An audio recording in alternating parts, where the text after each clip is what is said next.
Gopi Janabalabha Giri Bharadari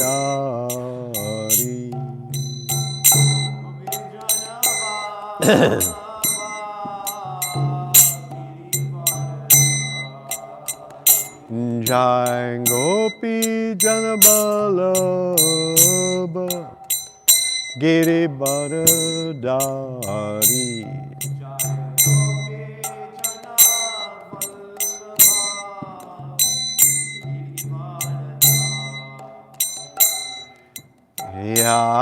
Yasodanandana Vrtajana Ranjana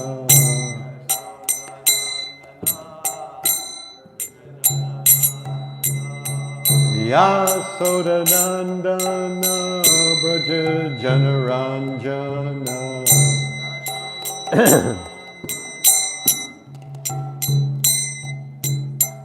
Yamunatira Vanachari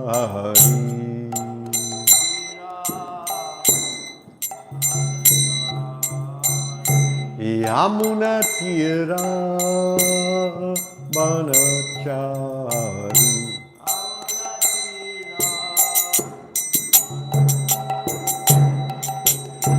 Jai Radha Madhava Bihari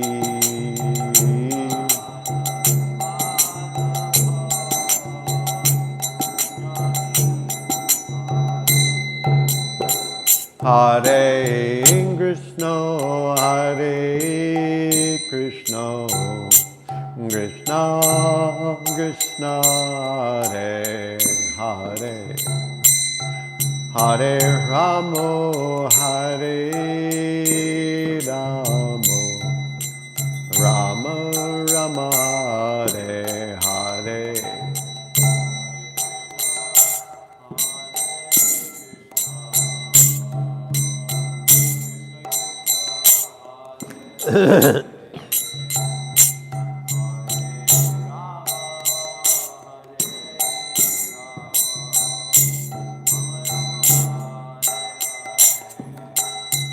Hare Krishna Hare Krishna Krishna Krishna Hare Hare Hare Rama Hare Rama Rama Rama Hare Hare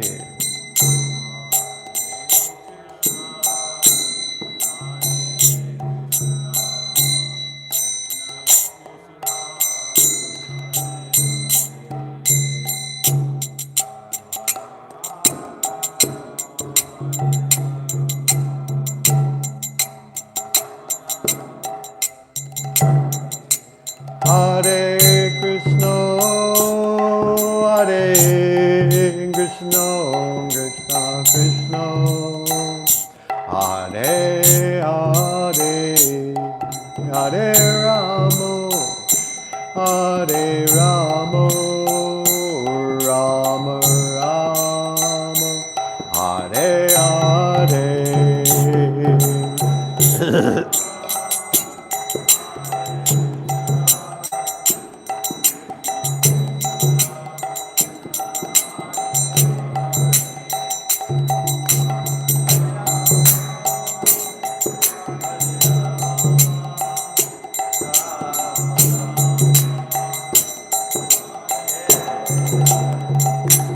Jaya Prabhupada, Jaya Prabhupada, Jaya Prabhupada Jaya Prabhupada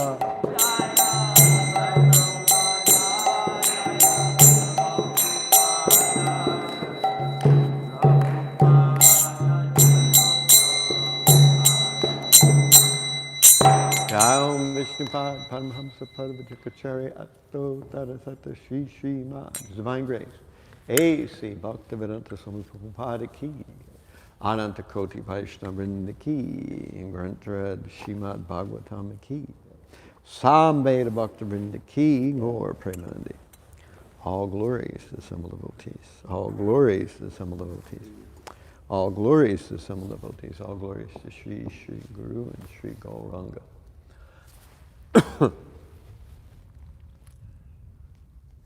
Om Namo Bhagavate Vasudevaya. Om Namo Bhagavate Vasudevaya. Om Namo Bhagavate Vasudevaya. Om Namo Bhagavate Vasudevaya. Om Namo Bhagavate Vasudevaya.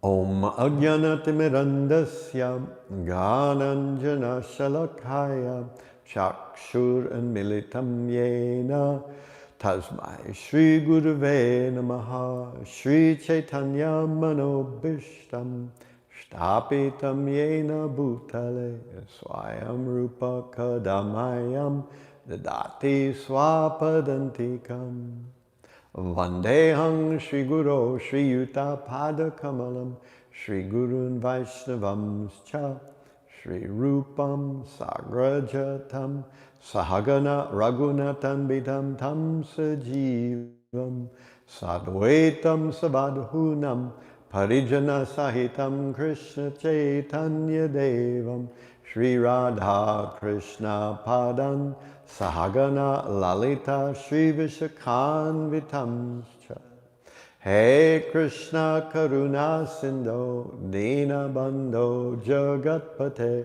Gopesha Gopika Kanta Radha Kanta Namostute Tapta Kanchana Gaurangi Radhe Vrindavan Eshvari Vrishabhanu Sute Devi Pranamami Hari Priye Vanchakalpatarubhyascha Kripa Sindhubhya Evacha Patitanam Pavanebhyo Vaishnavebhyo Namo Namaha Shri Krishna Chaitanya Prabhu Nityananda Shri Advaita Gadadhara Shri Vasadi Gaur Bhakta Vrinda Hare Krishna Krishna Krishna Hare Hare Hare Rama Rama Rama Hare Hare Hare Krishna Krishna Krishna Hare Hare Hare Rama Rama Rama Hare Hare. Okay. So we're on Canto 2, Chapter 7, Verse 2.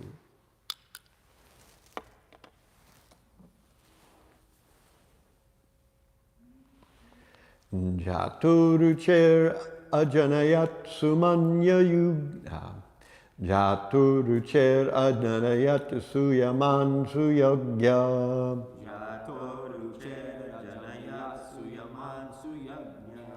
Jato rucher ajanayat suyaman suyagya.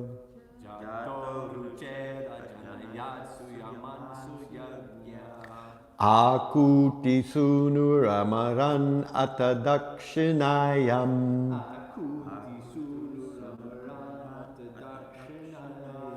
Akuti sunur amaran atadakshinayam.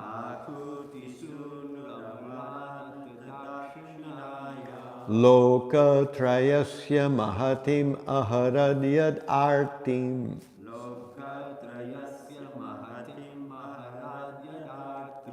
Lokatrayasya mahatim aharadyad artim.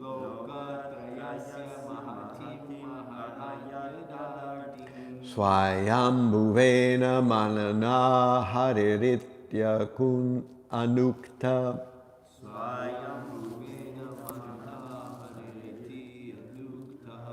Swayambhuvena manuna haririt anukta.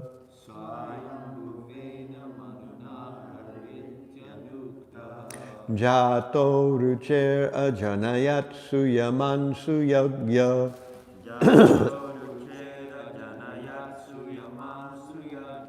Akuti sunu amaran atadakshanayam. Lokatrayasya mahatim aharadyad artim. Swayambhuvena mahuna haririttanukta.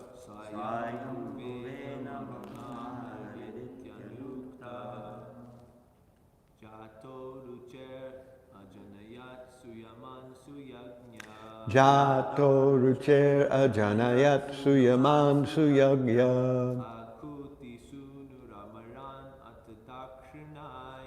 Akuti sunu amaran atadakshanayam.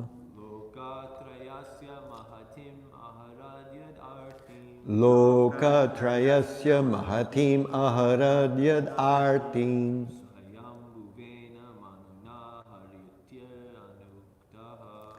Swayambhuvena mahuna haririttanukta.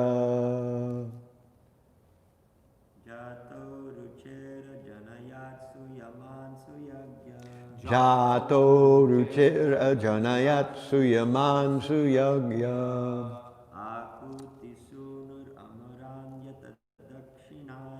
Akuti sunur amaran atadakshanayam. Lokatrayasya mahatim aharadyad artim.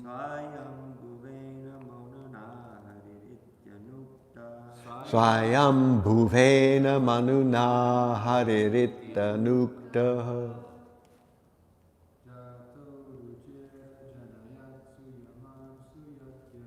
Jato rucher ajanayat suyaman suyagya.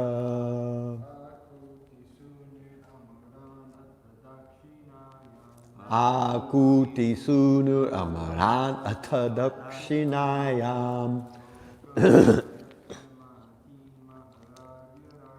Lokatrayasya mahatim aharadyad artim. Swayambhuvena manuna haririttanukta.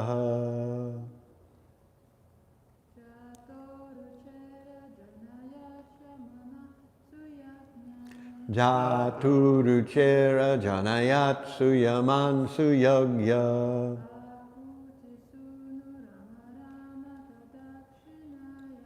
Akuti sunur amaran atadakshinayam.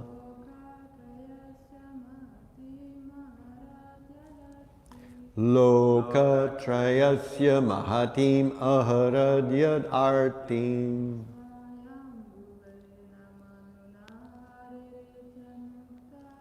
Swayambhuvena manuna haririttanukta. Jataha was born. Ruchehe, wife of Prajapati. Ajanayat, gave birth. Suyaman, headed by Suyama. Suyagyaha, Suyagya. Akuti Sunuhu, the son of Akuti. Amaran, the demigods. Atha, thus. Dakshinayam, Dakshinayam, unto the wife of the name Dakshina. Loka, the planetary systems. Trayasya, of the three. Mahatim, very great. Aharat, diminished. Yet, all those. Artin, distresses. Swayambhuvena, by the Manu named Swayambhuva. Manuna, by the father of mankind. Hari, Hari. Iti, thus. Anuktaha, named. So the translation reads, the Prajapati first begot Suyagya in the womb of his wife Akuti. Then Suyagya begot demigods headed by Suyama in the womb of his wife Dakshina. Suyagya, as the Indradev, diminished very great miseries in the three planetary systems, upper, lower, and intermediate. And because he so diminished the miseries of the universe, he was later called Hari by the great father of mankind, namely Swayambhuva Manu. So I say, and you please repeat, the Prajapati first begot Suyagya in the womb of his wife Akuti. And then Suyagya begot demigods, headed by Suyama, in the womb of his wife Dakshina. Suyagya, as the Indradev, diminished very great miseries in the three planetary systems, upper, lower, and intermediate. And because he so diminished the miseries of the universe, he was later called Hari by the great father of mankind, namely Swayambhuva Manu. So the purport reads, in order to guard against the invention of unauthorized incarnations of God by fanciful, less intelligent persons, the name of the father of the bona fide incarnation is also mentioned in authorized revealed scriptures. No one, therefore, can be accepted as an incarnation of the Lord if his father's name, as well as the name of the village or place in which he appears, is not mentioned by the authorized scriptures. In the Bhagavat Puran, the name of Kalki incarnation, which is to take place in almost 400,000 years, is mentioned along with the name of his father and the name of the village in which he will appear. A sane man, therefore, does not accept any cheap edition of an incarnation without reference to authorized scriptures. Jatu ruchera janayat suyaman suyagya akuti sunu amaran atadakshinayam loka trayasya mahatim aharadyat artim swayambhuvena manuna haritanuktaha. The Prajapati first begot Suyagya in the womb of his wife Akuti, and then Suyagya begot demigods headed by Suyama in the womb of his wife Dakshina. Suyagya, as the Indradev, diminished very great miseries in the three planetary systems, upper, lower, and intermediate. And because he has so diminished the miseries of the universe, he was later called Hari by the great father of mankind, namely Swayambhuva Manu. So we're entering a new chapter here. I could use some water, actually, if that's possible, without too much endeavor. So this chapter is called Scheduled Incarnations, I think it is. Is that what it is? Doesn't. I'll have to back up and see what it says. Scheduled incarnations with specific functions, that's what it's called. Scheduled incarnations. But particularly, this section is talking about Leela avatars. We've been talking about other kinds of avatars, but this particular chapter is talking about Leela avatars. There are 6 kinds of avatars. Does anybody remember what the 6 kinds of avatars are? Name one. Leela avatar, okay. You got the easy one. What's that? Shaktivesha, okay. Guna avatars, that's 3. What's another? Purusha avatars. What's that? Purusha. Purusha avatars, right, that's 4. No.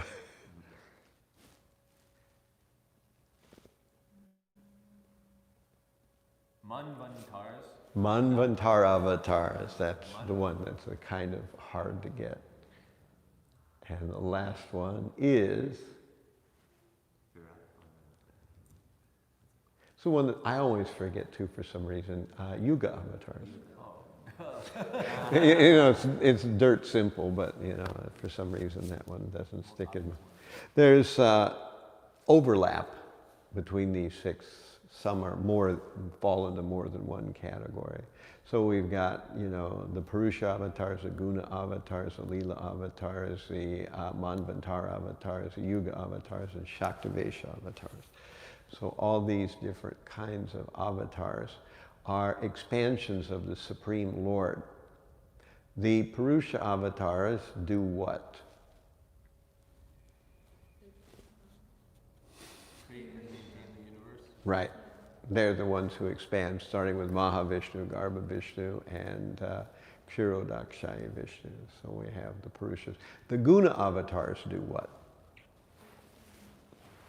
Shiva, Vishnu, Brahma.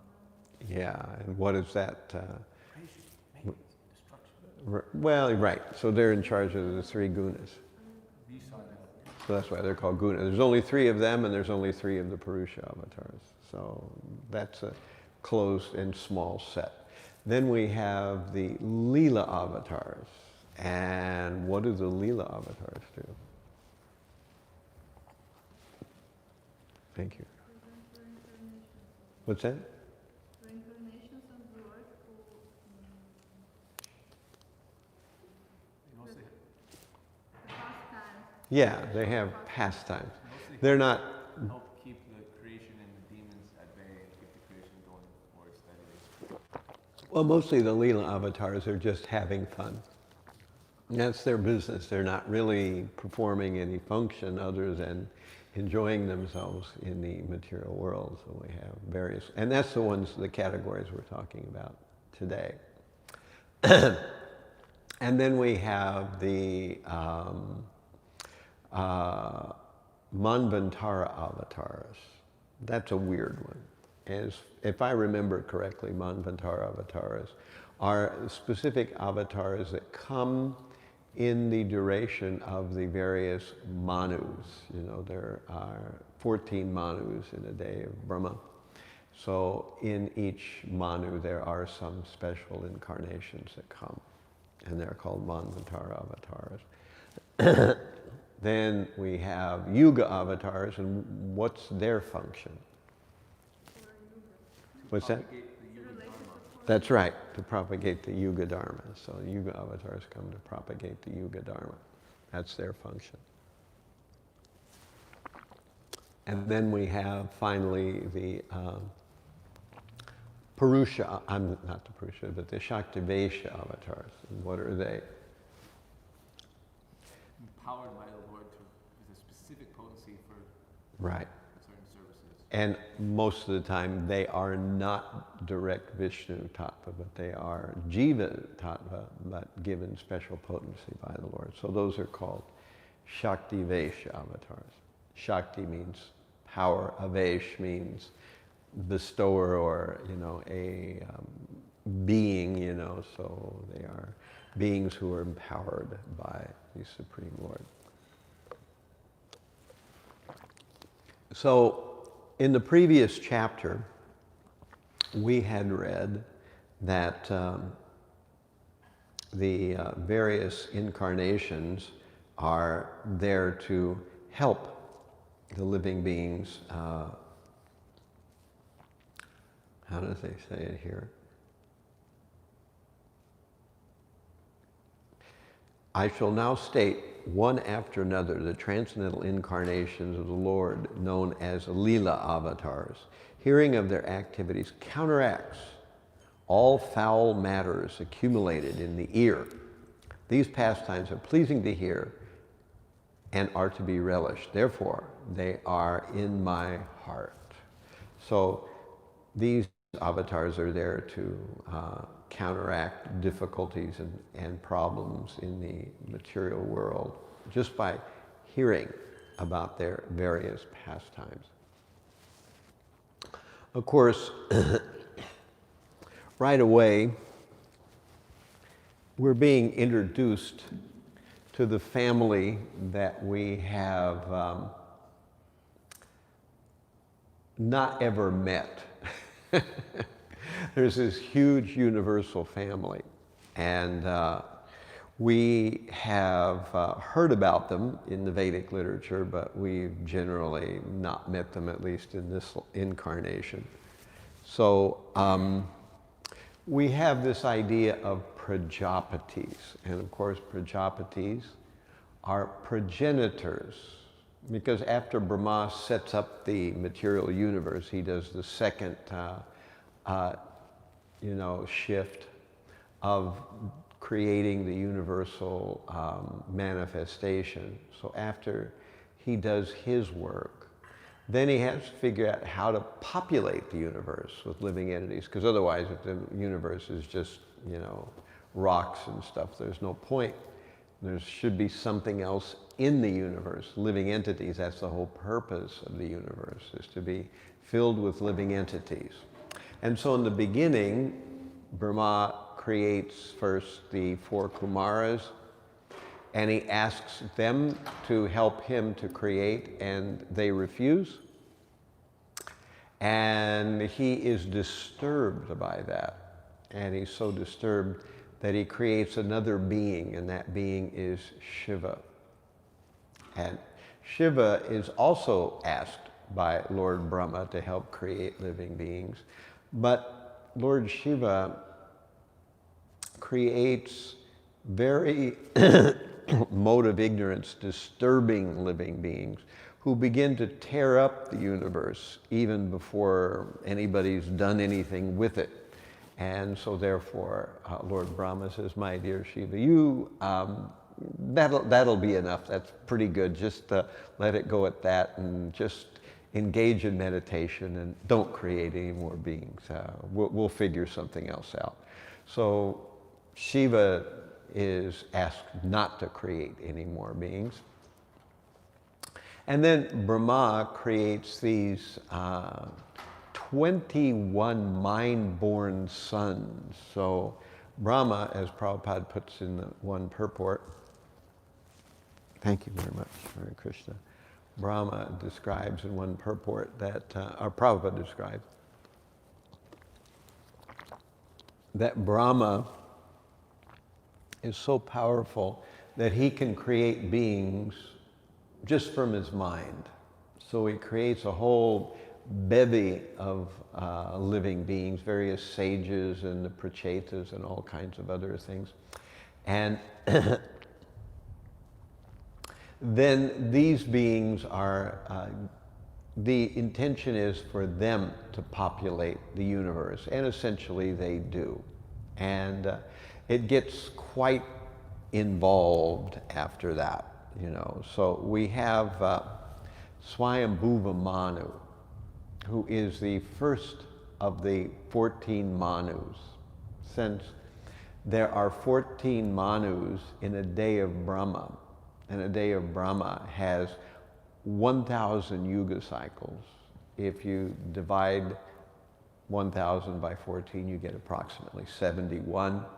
So each Manu rules for about 71 Chatur Yugas or Divya Yugas, a full course of all 4 Yugas. So you've got Satya Yuga, Treta Yuga, Dwapara, and Kali Yuga. Altogether, those 4 are considered a Divya Yuga or a Chatur Yuga. And so we go through a full 71 of those before we change into the next Manu. The current Manu is Vaivasvata Manu, which is the 7th of the Manus. And Swayambhuva is number 1. He's the first of the Manus. And Swayambhuva Manu begets 5 children in his wife, and he has what's his name? Priyavrata, Uttanapad, the 2 boys, and then Akuti, Devahuti, and Prasuti, 3 girls. So the 2 boys, Priyavrata and Uttanapad, they are instrumental in the universe, and we'll talk about them in a minute. And then the 3 girls, Akuti is given to Prajapati Ruchi, and this is the Prajapati we're talking about today. So the eldest of the girls, Akuti, is married to Prajapati Ruchi, who was one of the mind-born sons of Lord Brahma.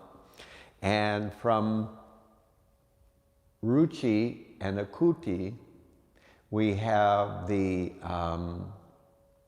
demigods. They are called Tushitas. More than that, I don't know about them, but they're headed by, as we hear in this verse, a demigod named Suyama. So I believe there's about 10 of them or something like that.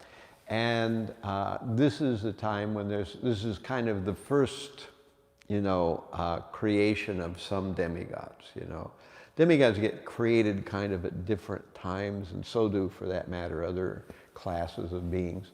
But this is, I think, one of the earliest waves of demigods. And these demigods help to create, in many places it's described as a nice atmosphere in the universe. So that's how this verse ties in, that the 3 planetary systems, which are Bhur, Bhuva, and Swar Loka, these 3 planetary systems, are aided by these Tushita demigods. And the child of Akuti is Suyagya, but in most places he is just called Yagya. So I spent some time muddling through that one because I couldn't figure out why there was absolutely no reference at all to Suyagya. In most places he's called Yagya. And his wife is Dakshina. And so Dakshina is, they grew up together, and Yagya married Dakshina, and then he had these various demigods. And there's not a whole lot more that we know about that aspect of the story. But this is the first of what will come to be 20 Leela avatars that will be listed here by Brahma to Narada. So Brahma's talking still to Narada, and he's describing these various situations of the various Leela avatars. So of course, Prabhupada talks about the fact that people manufacture incarnations of God. And this was quite common, that there was a whole period of time. It's fallen off a little bit, or at least you don't hear about it so much. But at one time, Prabhupada referred to India as a God factory, and it was producing various gods that would come to usually the United States, in some cases Europe, and there they would, enjoy some fame because people didn't know what God was. So any person could claim to be God, and these God men were kind of quite numerous at one point. And so Prabhupada was very disgusted by this. And, he made certain statements about how do we know if someone is actually God. If, you meet somebody on the subway and they tell you you're God, they're God. So how do we know for sure that they're not really God? So what's one test that we could run to see if some random entity is actually God? Yes. Well, you could ask them what you're thinking, like think of a number, and if they can reach into your mind and tell that number, then that's something. Right. You might find people who actually are able to do that kind of thing. Some yogis can do that. I was reading a striking statement in the 11th chapter, Universal Form. Prabhupada said, anybody who claims to be God should be prepared to show his universal form. To do what? To show his universal form. Right. That's one test that Prabhupada said. Can you show your universal form? Actually, there was a famous so-called incarnation, Guru Maharaji, who was actually at one point with some devotees, some Hare Krishna devotees, and the Hare Krishna devotee asked him, can you show your universal form? And Guru Maharaji cleverly replied, yes, but do you have the eyes to see it? And when Prabhupada heard that, he said, well, you should have asked him then, show it to one of your disciples. But later on, he, of course, changed his name to Prem Rawat. That's what he's known as today. He's still around.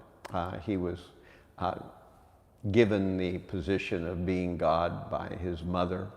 And then later on, his mother decided that this wasn't right, that one of the other brothers was actually God.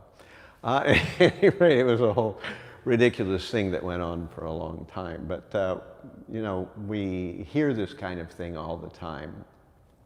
So another, idea of how to understand whether someone is God or not is listed right here in this purport, where Prabhupada says that the person who's claiming to be God should be able to show in Shastras what the name of their father is, where they're going to take birth. So, God doesn't come unannounced. There's some publicity first. There you'll see, probably not some, papers plastered on the, boards around the city, but what you'll actually see is in Shastra. There will be actually some listing of the father and the mother and the location that the avatar is going to come. And this is an indication that there is an actual incarnation of God. And there's another one. Can anyone think of one other test that we could have for whether someone was God? One that's commonly mentioned. Marks on the feet. Yes, right. So we have to have them take off their shoes, and socks, and hopefully they won't smell. And then there should be some, chakra and rod for controlling elephants, and lotus flower, and so many different things. So the Supreme Personality of Godhead has special marks on his soles of his feet. That's probably what the direction the devotee should have gone with Guru Maharaj. Let's see what you got on your feet. What do you have these special markings? So these are genuine incarnations, and the ones we're talking about here are Leela avatars. And this whole arrangement is how we're going to learn how the Leela avatars come and what they do in human society, how they enjoy. And at the same time, we're learning about another aspect of creation. These first 2 or 3 cantos deal heavily with the whole idea of how the universe is, unfolded. And recently, I saw a very interesting and hair-raising YouTube video by a devotee named Ganesham Govinda, and he is describing the unfolding of the universe in Australia, in Sydney. And it's a several-part series, and he does a very wonderful job of describing how we have, Swayambhuva Manu, and of course, he has his eldest son, Priyavrata, and Priyavrata is supposed to rule Bhumandala. Now we're talking about the entire disk, the great Earth disk, which kind of roughly corresponds to the solar system in size. And so Priyavrata is approached by Swayambhuva Manu when Swayambhuva Manu wants to renounce, and Priyavrata refuses because he is a disciple of Narada Muni, and he, like the Kumaras, the 4 Kumaras, he doesn't want to become involved in ruling a kingdom. So instead, Swayambhuva Manu has to give the kingdom to the second son, who is Uttanapad. And Uttanapad, he has 2 queens, Suniti and Suruchi. We've heard that story, that through Suniti he has Dhruva Maharaj, and through Suruchi he has Uttama. And of course, Suruchi tells Dhruva that he can't climb on the lap of his father Uttanapad, and this insults Dhruva, and Dhruva goes off to the forest, and Uttama becomes kind of the next in line, but eventually Uttama is killed, and all kinds of things happen. I don't want to go down that trail. That's a whole Bhagavatam class in itself. But what happens then is that when Uttanapad wants to give up his kingdom, there's no one to take it. So what happens is Swayambhuva Manu goes back to his first son, to Priyavrata, and says, now that there's no one to take the kingdom, you have to do it.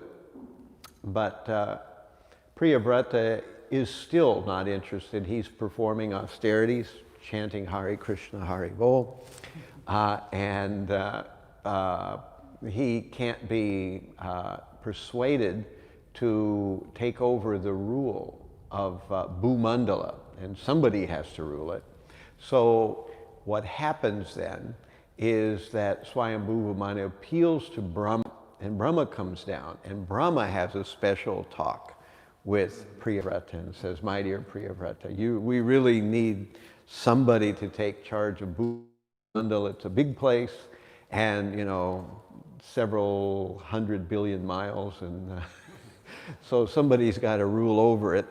So eventually Brahma manages to convince Priyavrata to take charge of Bhumandala. And so Priyavrata winds up having 7 sons and 1 daughter. These 7 sons, he comes up with a scheme that they won't fight amongst themselves for what will get ruled. So up to this time, we have the one-wheeled chariot of the sun, which has 1 wheel, and the other axle rests on Sumeru mountain. And every day it goes around, and on one side of Bhumandala where it is, that's where there's light, and on the other side there's no light. So Priyavrata, as a result of his devotional potency for having done so many austerities and focused on the Supreme Lord, he is able, through his mystic powers, to divide himself into two. And he decides to follow the template or the scheme that the sun god uses. So he creates another chariot. So one of his expansions is ruling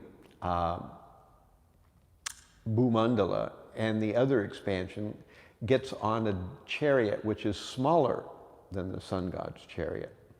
And this chariot goes around in a smaller circle, and then he gets a second chariot and a third chariot and a fourth chariot and a fifth chariot and a sixth and a seventh chariot.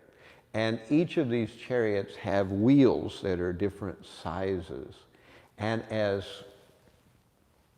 Maharaj Priyavrata then goes around, he digs Bhumandala into these circular islands. And later on, these islands fill with liquids, and they're different liquids. There's salt water, there's fresh water, there's ghee, there's liquor, there's sugarcane juice, and a number of different things. And that's why these are called dvipas. Dvi means two, and apa means water. So you've got a liquid on both sides. On one side you maybe have sugarcane juice, on the other side you have fresh water or something like that.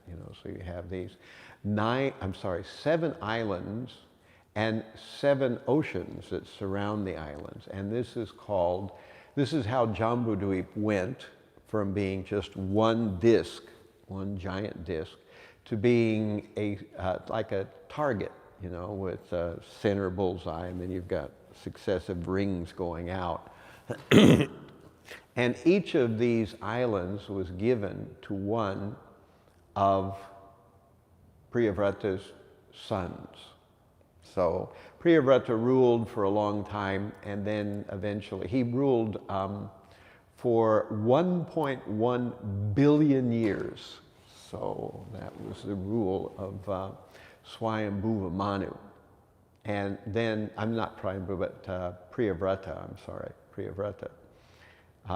And then Priyavrata turned it over to his 7 sons. And his 7 sons were all named after the fire demigod Agni. So there was Agnidra, and there's a bunch of other different ones. So the very center, the bullseye of this chariot carved collection of circular islands and circular oceans, the very center is called Jambudvip. And so we are in Jambudvip, but even Jambudvip is way bigger than who we are, So in the very center is Jambudvip, and that was given to Agnidra, who was one of Priyavrata's sons. And Agnidra, he divided Jambudvip into 9 sections because he had 9 sons. So you have the circular islands, but then in the very center, in the bullseye, you have Mount Sumeru, and you have 9 varshas, and these 9 varshas are all named after various features that they have. But the southernmost one, they're not circles now. So the varshas are not divided in rings. Instead, there's 3 sort of lines at the top and 3 lines at the bottom, and 2 lines in the middle. So you've got 1, 2, 3, 4, 5, 6, 7, 8, 9. So there's over a total of 9 varshas, and the bottom one is called Ajanabha Varsha, because one of the sons of Agnidra was called Nabhi. So this was Ajanabha Varsha. Now, Nabhi and his wife, Meru Devi, they are the mother and father of Rishabdev. And Rishabdev had 100 sons. And so Rishabdev's chief son was named Bharat. And Bharat had 99 brothers. 9 of them were the Nava-Yogendras, 9 of them were Kshatriyas, and 81 of them were Brahmanas. So Bharat ruled his section, which is called Bharat Varsha. He ruled it so excellently that eventually they renamed Ajanabha Varsha to be Bharat Varsha. So because he ruled so well, this southernmost of the bullseye center, the southernmost piece of it, the 9th of it, was originally called Ajanabha Varsha after Nabhi, and then it became called Bharat Varsha because of Bharat. And of course, Bharat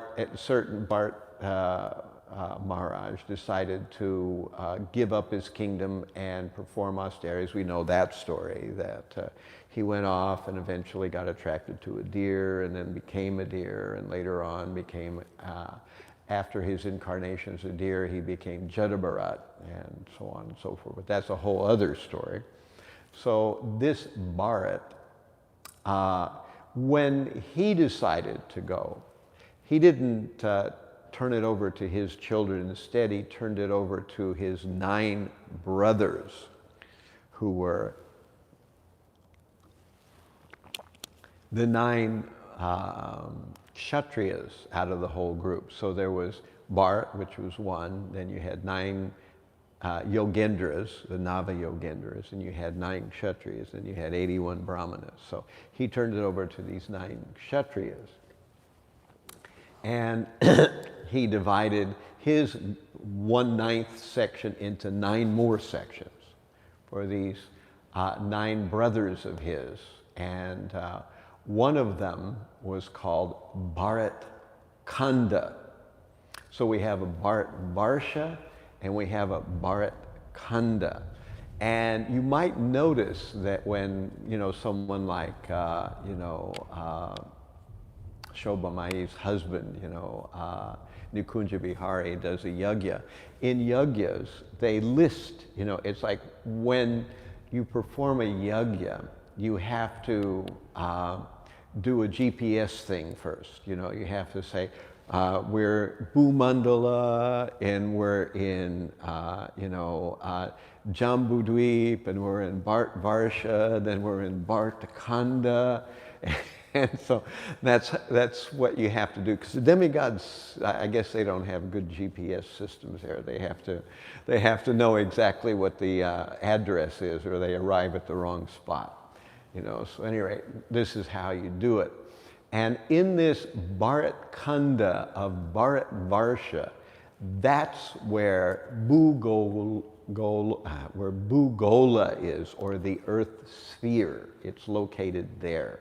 So it's at the bottom of the center of this whole thing. So now we're kind of introduced a little bit more to this whole big family, of all these different entities, with the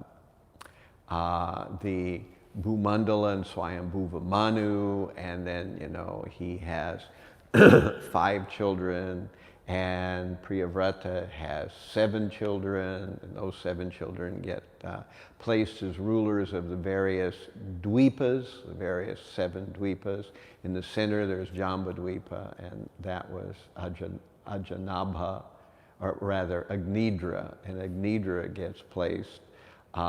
He gives it to his 9 sons, and then of those 9 sons, the bottom part, Bharat Varsha, gets given to the brothers of Bharat, and that becomes, one of those becomes Bharat Khanda, and that's where our Earth globe is. So we're starting to see something about how this thing is laid out, both historically and how these various families, burgeon out, and eventually we get a universe full of beings.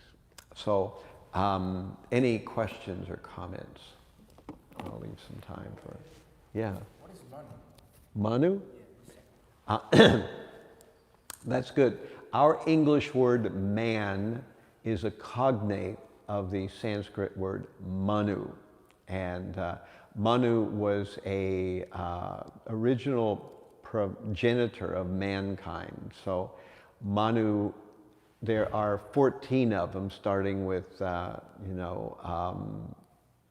Swayambhuva Manu. Actually, Swayambhuva Manu later has, or there are, from Priyavrata, I think, 2 more children to become later Manus, if I remember correctly. It's, yeah, they're kind of like demigods, but they're organizers of the universe. They particularly have to organize what we call the larger flat Earth, not the naive flat Earth of medieval. So they were like the first thought of the Lord.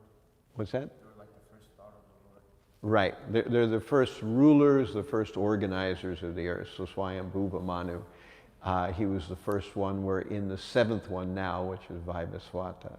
So each Manu is ruling for an enormous amount of time, and then when his time period is up, the next one rules. And Manus are the only legitimate incarnation of the Lord himself. no, the Manus are not actually directly the Supreme Lord. They are living entities like you and me, but they're given powers to rule the earth. And that's the basic purpose of the Manu, is to rule not just the earth that we see, the globe, the tiny part, but the entire Bhumandala. So that's... The potency of the Lord is within them. Right. So he classifies as a Shaktavesha avatar, a Manu does. But what we're talking about today in today's verse is... So doesn't that make them actually the presence of the Lord himself, then? Like as a group mind, a conscious mind? No, it doesn't exactly work like My that. question is, what makes them different? If they're not the presence of the Lord, why? Are they capable of doing evil, or can they do evil, right? Because the Lord don't do evil or something like that. So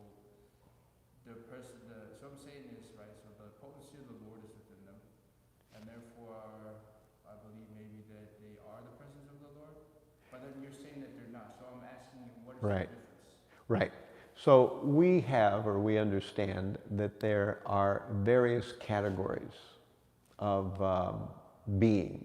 So the Supreme Lord is technically called Vishnu Tattva, which means the Supreme Lord is fully the Supreme Lord. He is the total everything. But we are, no, not Brahma. He's He's Krishna on the altar. He has many expansions like Vishnu, like Vamandev, which we'll be talking about. Let me just try to, before you... What's the difference is what I'm saying. What's the difference? Right. I'm trying to get to that if you'll just listen. So the point that I'm making here is that the Supreme Lord is God the total. Now, we are not God the total. We are certainly coming from God. We are a particle of God, a tiny, tiny particle of God. And so we're called jivas or jiva-tattva. So we're also God, but we are not God the total. We are God the particle. No, not we're learning. God is God in full. He has all potencies. He has all opulences.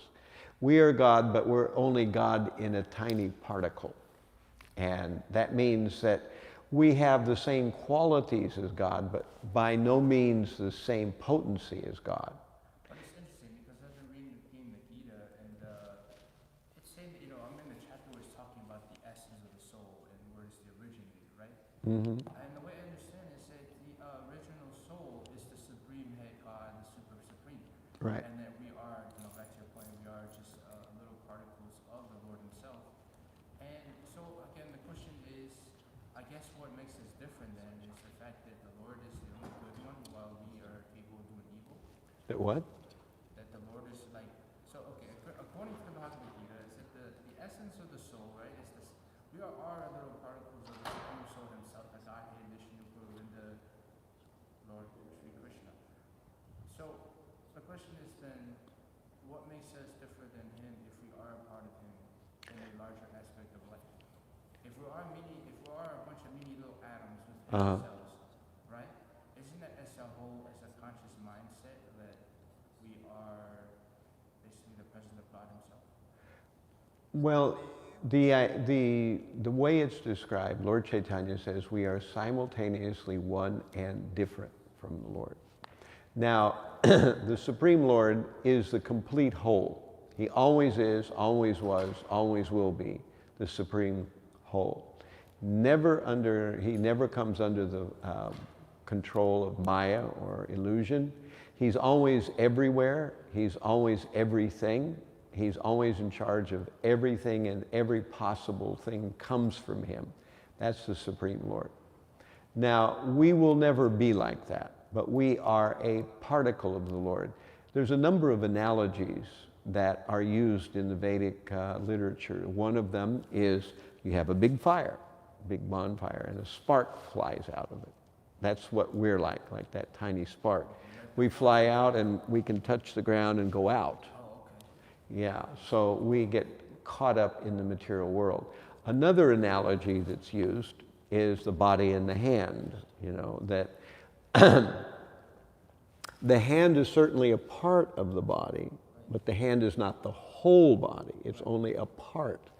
And so similarly, the spark is certainly coming from the fire, but it's not the whole fire. It's just a piece of it. And we are eternal pieces, tiny pieces. So we will never become the whole of God. We can only become a servant of God.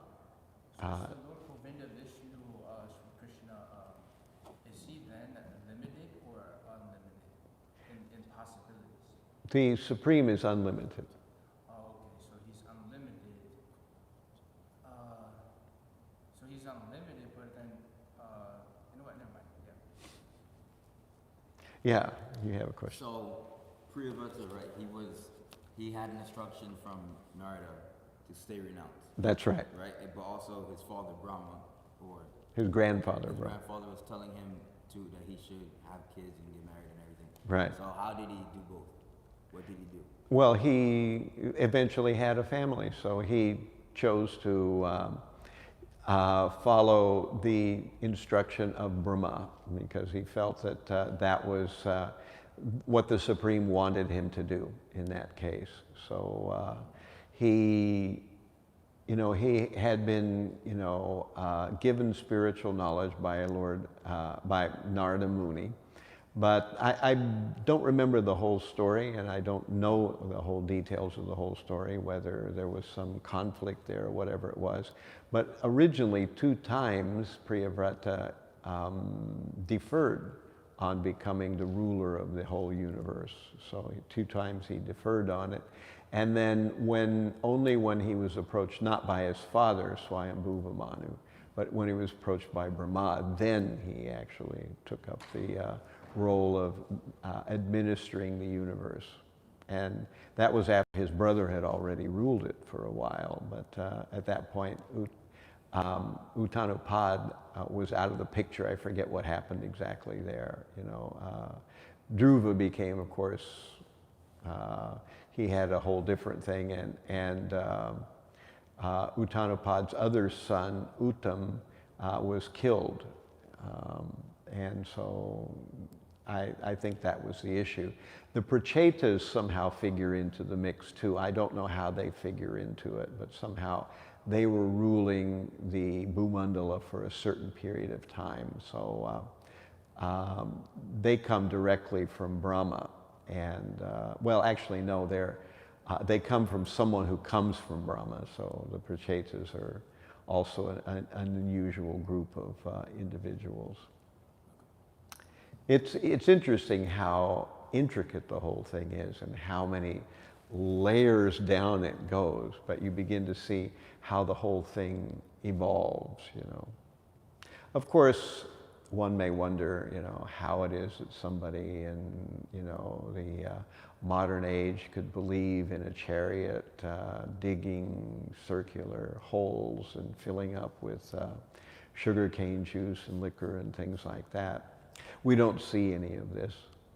But then we don't see a lot of things. That's the nature of the world that we live in, that it doesn't matter whether you're a scientist or a Christian or whether you're a Muslim or you're an atheist or what you believe. There's no way to understand the full extent of the world that we live in just through our senses. It's not possible. We are surrounded by unknowing on all sides, and that's not just the Hare Krishna devotees, that's also the scientists and every other person you could think about, because that's the nature of the universe. It just gets fuzzy the further you get away from the here and the now and the what you can control. So the scientists talk about dark matter and dark energy, which we also don't see. They talk about atoms, which we don't see. They talk about energies, electromagnetic energy, which we also don't see. So there are these realms in the material universe that we walk around in that we are not able to perceive. The Supreme Lord makes it that way. There's a level of the world that we live in that we do see that's available to our senses, and a level of the world that's not available to our senses. However, those who are very pure and those who have developed mystic powers, they can, to some extent, be able to see some of these other regions, you know. We were talking about the other day Yudhishthira, who was, you know, of course, the head of the Pandavas.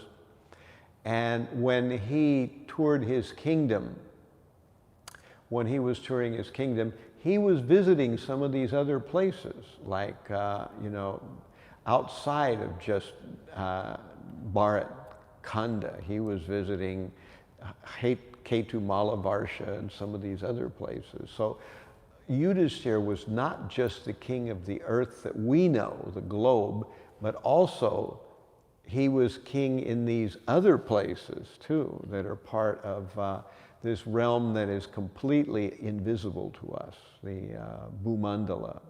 So Bhumandala somehow connects with the solar system, but not in a straightforward way. And these other parts of Jambudvip, we don't see them at all. They're invisible to us. But the Bhugola, the Earth globe, we do see, and this is a common experience that we have as regular human beings. I don't, you know, unless somebody has another question, I don't want to keep you all because it's getting. One more question. So according to with the scripture today, right, it was talking about the incarnation of Manu or something like that. And it says this specifically somebody who claims to be incarnation of the Lord God is lying without the Vedic scriptures. So, you know, that brings to my point was when I'm reading the Bhagavad Gita in the beginning where, you know, Arjuna is kind of actually, you know, disengaging himself from taking orders from Krishna because of the Vedic scriptures. Because he was, you know, he's like, I can't kill him because according to the holy scriptures, this is not right. But Krishna is like, we got to do it because it's the will of the Lord. So my question is,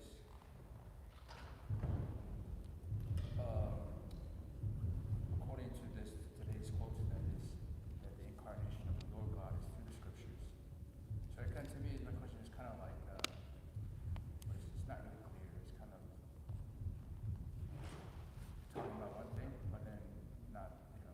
Well, we're talking about two things. We were talking about Leela avatars, and then later on we started talking about Manus and how the world gets, how the universe gets set up and how it gets organized by various groups who are not the Supreme. They are working on behalf of the Supreme. So I didn't mean to confuse anybody by that, but we're talking about both things. So I'm going to stop here, and if there are any further questions, then we can talk about them downstairs in the prasadam.